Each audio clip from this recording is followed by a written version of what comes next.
RCI's MX5 iRacing Championship rolls into its second round back in Old Blighty, back in the Northeast. Welcome to Snetterton, a foggy Snetterton, but the same old MX5 Cup. Today racing around the Snetterton 200 circuit that we will become intimately familiar with here today. Also infinitely familiar with is what I was going to say. Jesse Lee with you live on commentary today. We hope that wherever you are in the world, you're having a fantastic Wednesday, and as fantastic as it is to have more MX5 Cup cars on track today than we had in the initial round at Navarra in Spain 1 week ago. And if you haven't seen the opening round of the championship, I urge you, I plead, I beg of you, go back after today's broadcast and watch the VOD of round 1 at Navarra. It was legendary. And when I tell you that, trust me, I don't blow smoke. I am 100% serious for that. Looking at chat early, Callum Kerrigan says requesting an early uwu to keep me going in the gym. Callum hitting the weights. I'm gonna hit the uwu for you. Uwu. You're getting buff there, Callum. Tom Bryant, the mastermind or one half of the brains behind the championship that we're currently doing, as I've been told, brings us to Snetterton. Snetterton, situated sort of near Norwich in England, also famous for having one of my favorite turns of all time, the bomb hole, which is third to last here on the racetrack. We're not racing the full circuit today. It's the 200 circuit. Turns 1 and 2 reaches into Montreal, connects directly down the Bentley Straight into Brundle and Nelson. That very tight chicane with huge anti-cut curbs. Then we go through Bombhole, Coram, and Murray's, and we're back on the front straight. It is somewhat similar to the track we were at 1 week ago, except this place, I think the speeds are a little higher around some of these turns and less choke points, less opportunity to just go in and get a little bit too late on the brakes, but more opportunity to follow somebody incredibly close and move them out of the way. So far in practice, we saw people getting all sorts of out of shape, going through Brundle and Nelson and a couple of bumps down Bombhole. We expect that to persist throughout the race. We had 21 cars take the green flag a week ago. We're going to have 25 of them take the green flag here today. Luca Filippi, that is, currently on provisional pole, just set the quickest time. A 21.254 is the time to beat. Nearly 2/10 behind him is Philippe Breccia, and behind them is Valek, who has returned and is showing that they're still going to be a part of this championship conversation. They got shuffled out a little bit in week 1, came back and ended up finishing on the podium in race 2. Actually, it was a reverse grid, in fact, but they came all the way back to finish on the podium with all the chaos in race 2. Nizal in 4th, Roth in 5th place, Parrott, Mead, Leach, Daly, and Roche, the top 10 cars. Huell, Lawrence, Conway, Heilman, Macha Rowe, Octane, Schmidberger, Fabian Schmidberger, Tharby girls here in his home race. You know that man drives a Miata in real life. He loves the lifestyle in the open top, and he rocks that thing too. Think about Roscom, Kevin Boss, Adamczyk, Dauber, Kasak, Kempferger, and Edwards, the 25 drivers today. Qualifying just about done here. 30 seconds left. Does anybody have anything for Luca Filippi? Does anybody have anything left in the tank to gain a few spots here late in qualifying? A couple of cars have. Raphael Huell in 7th place just set his quickest lap of the qualifying session, a 21.6. That's 7th. And he'll be the better part of 4/10 off the ultimate pace, but fortunately for him, inside the top 10.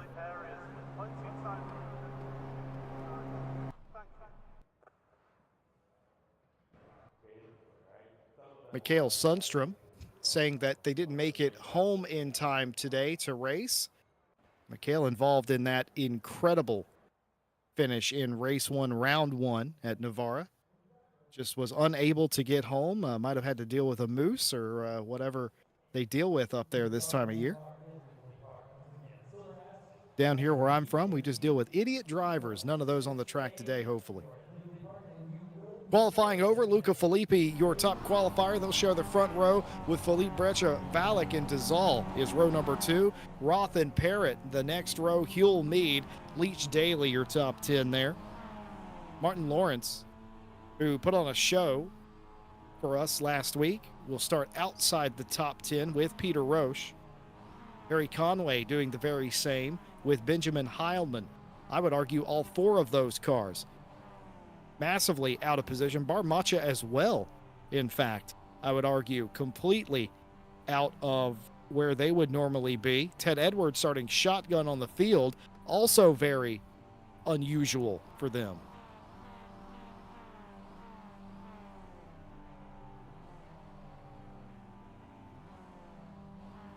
Ash Bibby on the cameras today broadcasting.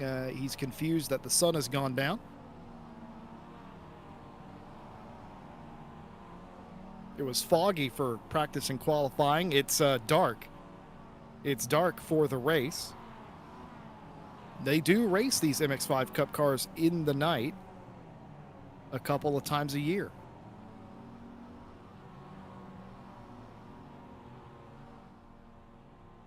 Who's your money on? Everybody in chat.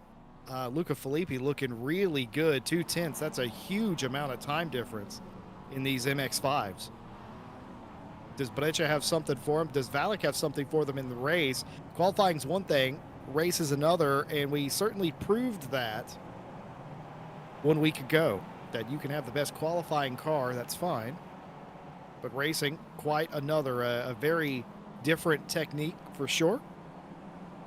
Do bear in mind, the format is 2 30-minute races. And the results of race number 1, we will flip the field based on the results of race number 1, and we'll race them again. So whoever finishes last, or in this case does not finish first, will then be first because they were last. Well, is that confusing enough for you? Whatever order they end up on the scoring pylon on the left, 25th will start first regardless in race number 2. Callum Kerrigan says that got to rep the Monday gang going for Raphael Huell, who wouldn't. Mikhail Sundstrom is all aboard the Farby train. Fabs. Love to see that. Tim Brunier in chat. I have to wonder how many of the setups he's helped articulate. Because we're just about set to go. Not a long lap around here at all. And we are green for race number 1 for round 2 here at Snetterton 200. And it's a clean getaway for Luca Filippi in the 9.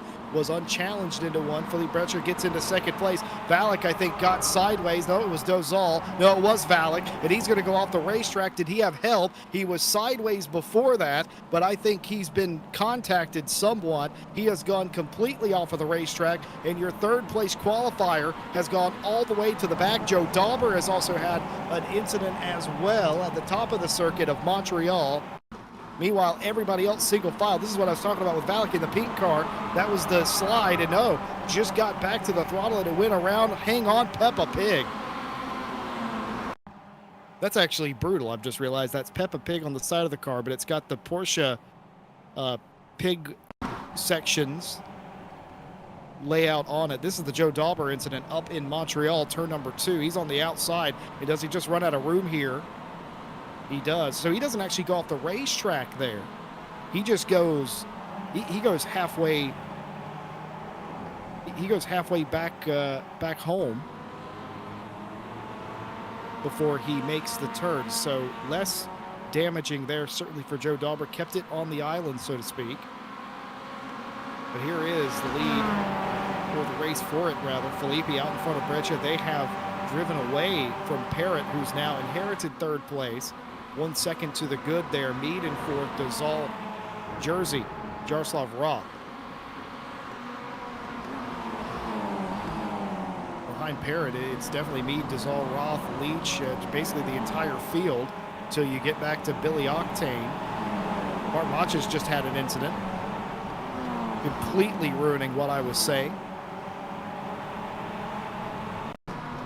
See what happened to Barmacha. He was racing the 28 of Conway, and it's an argument over space. Barmacha spins to the inside of the racetrack. There goes Billy Octane and everybody else, and there goes Farby Girl right through. And if you're wondering why we've been calling Fabian Schmedberger Farby Girl, we're not being mean. That's the livery on the pony.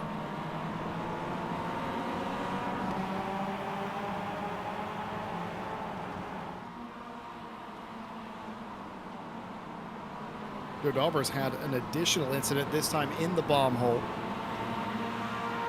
Now, was this contact or was this a single car spin? I'm worried this may be contact in the bomb hole, and it was ever so slight. Everybody else able to make their way around without further incident. You love to see that in the low light, in the darkness this evening. Unfortunate for Dauber, Valix made up several spots. Remember, they were 25th.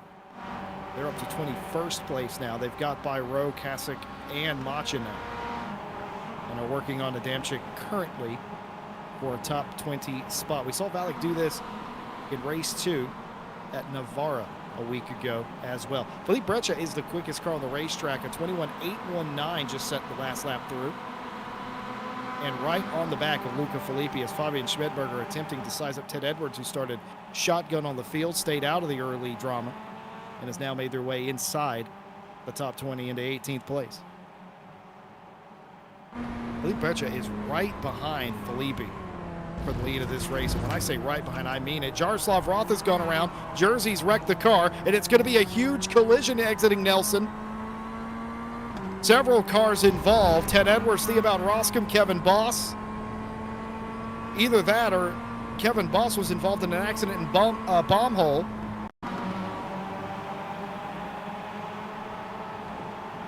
This is the Jersey incident. Just gets hooked off of the racetrack.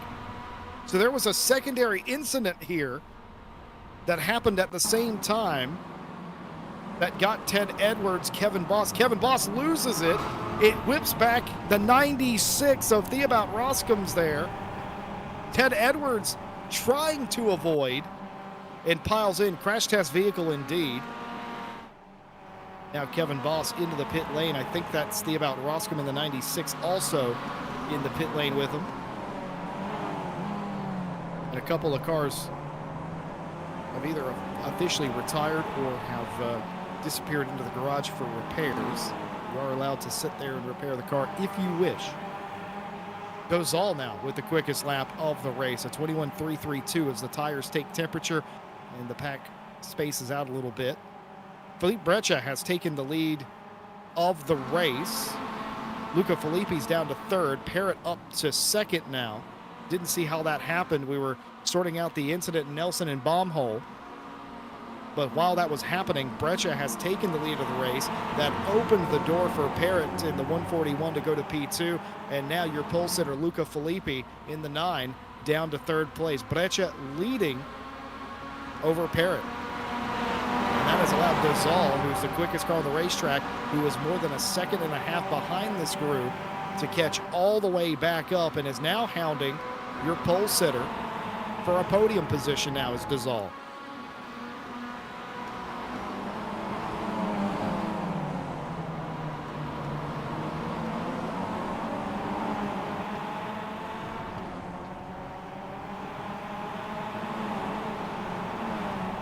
Reading some of the chat that's going on here.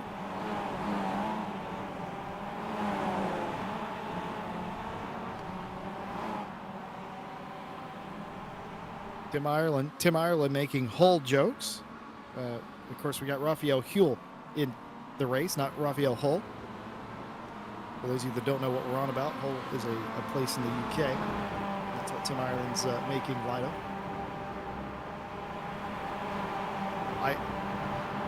My broadcaster, Ash Bibby, is telling me how to speak British. We fought a war with you over that. Seb Bernier confirming that he didn't have a hand in any of the setups in today's race. That might be a first.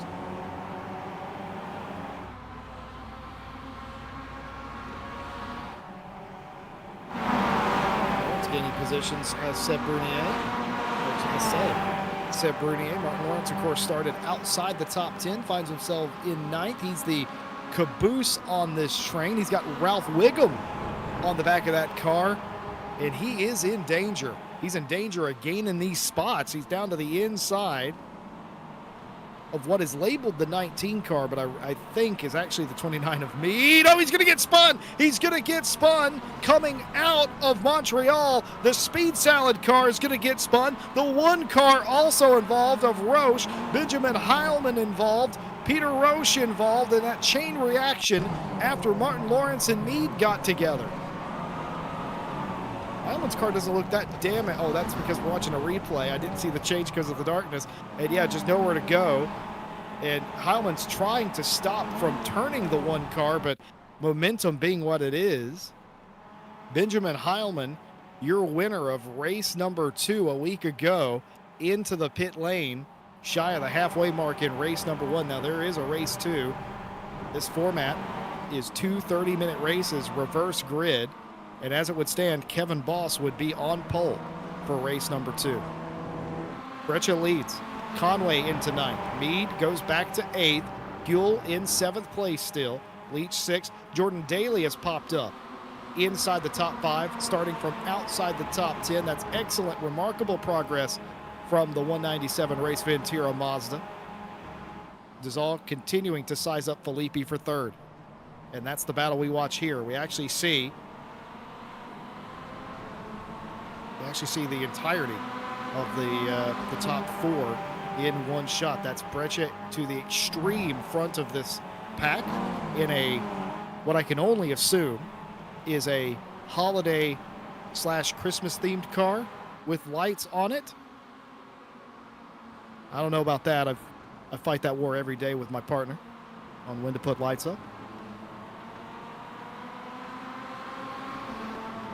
Ash Bibby, broadcaster, chiming in saying December the 1st. I'm not that cruel. You can do it on Thanksgiving night, just not before.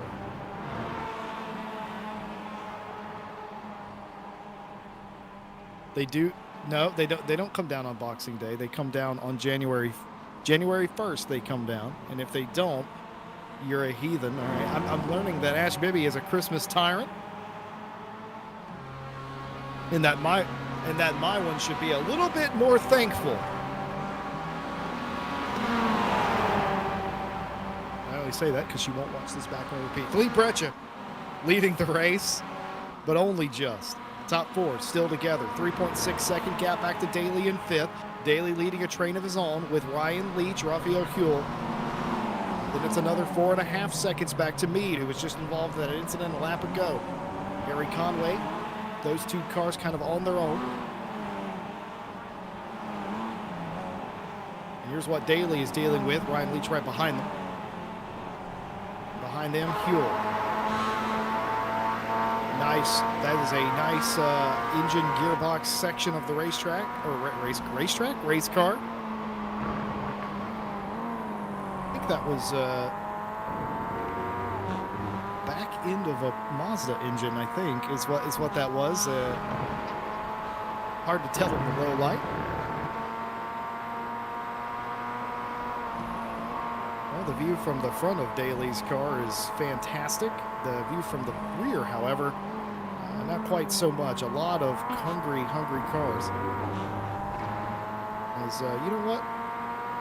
Why don't we go for a lap around Snetterton 200 for those of you that are unfamiliar with the 200 circuit? Different than the 300 circuit. Pit straight, exactly as you would expect. We're going to go down to the Riches in the turn number 1, a very deceptive corner. You get too much of the curb, you get bounced out. You go too wide, you get bounced out. You don't turn in enough, you spin. It's very difficult. Turn 2, Montreal, the traditional hairpin at the top of the circuit.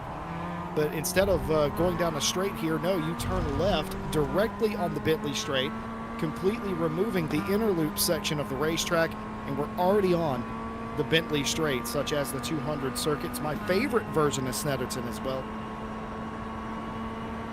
Then we'll head directly into Brundle and Nelson, the 2 turns that make up the chicane. Very difficult here because you don't want to hit that huge anti-cut curb on the inside. Very easy to, I've actually seen Mazdas flip here from hitting that curb. Very difficult in the fading light through bomb hole. And now up to Coram.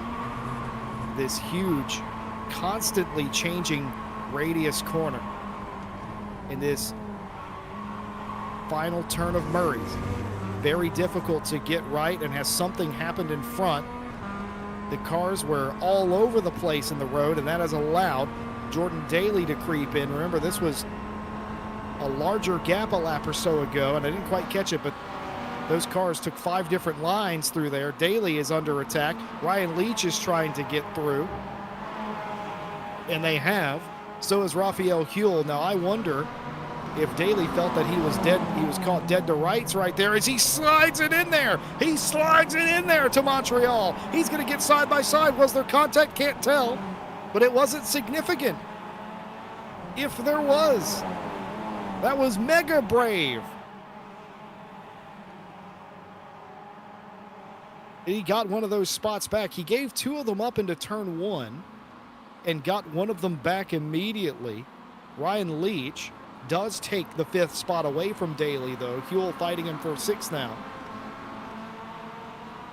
Martin Lawrence has just done something, and I'm tapping the screen to make sure we don't have an electronic issue here. Hey, you never know. Oh, and here comes Jordan Daly going back at Ryan Leach down the inside of bomb hole into Coram, and now through Murray's on another attempt. He's going to be side by side. Daly and Leach fighting for 5th. Here comes Raphael Huell. Huell's going to push Daly here. Huell's going to push Daly here, and that's going to get him through. Could that get also Raphael Huell position on Ryan Leach? It has done by the time they get down into turn number 1. A draft and a bump draft has changed the entire complexion. Leach in the span of 2 corners goes from 5th down to 7th. Daly back to 5th. Huell up to 6th. That was brilliant cooperative driving there by Huell and Daly. 2 drivers that often go head-to-head, but usually in a different sim on a different day. Maybe they're friends on Wednesdays. I don't know. Something has happened, though, and being confirmed that it's not a mistake. Martin Lawrence has pitted the 171 Mazda after the incident. You'll recall that they were spun earlier on in an incident with Meade. Martin Lawrence came into the pit lane, and they put wet tires on that Mazda. And it is not raining in Snetterton for the first time in 150 years. So that is not the tire that you want to be on. Martin Lawrence has realized this error, and he has parked that race car. So as it stands, he will be the one starting on the first plate.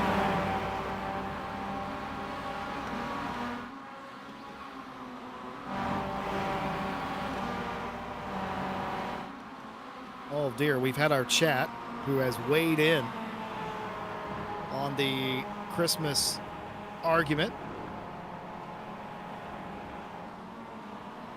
Callum Kerrigan reckons lights should be up before December. I agree, Callum. Just not before Thanksgiving, American Thanksgiving, that is. Just not before Thanksgiving. It's a tradition. Let's see.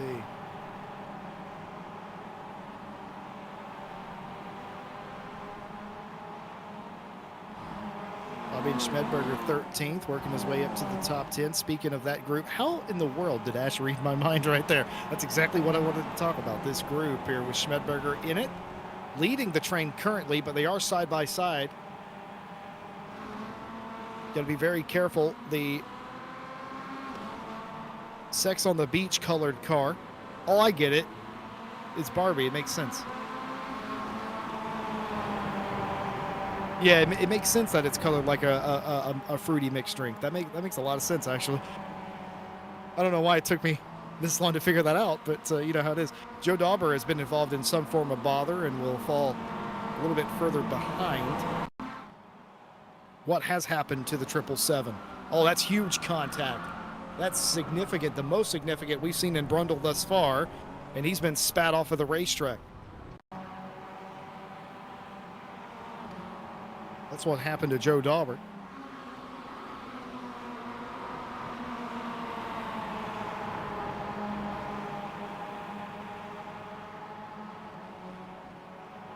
I'm being pleaded with in chat to not talk about drivers that people like because of the commentator's curse. So I will try and refrain from talking about any specific driver. I will say that Parrott has taken the lead of the race, only just. Parrott now back to second place. They're side by side here coming through bomb hole this time, and they're still going to be on the outside. Is Breccia on the inside? Was there contact there? I think there was. Parrott has the inside position, but the radius of the corner, the outside will prevail into Murray's, and Breccia holds after a strong challenge down the Bentley straight and into the chicane from Parrott that time. Breccia continues to lead only just.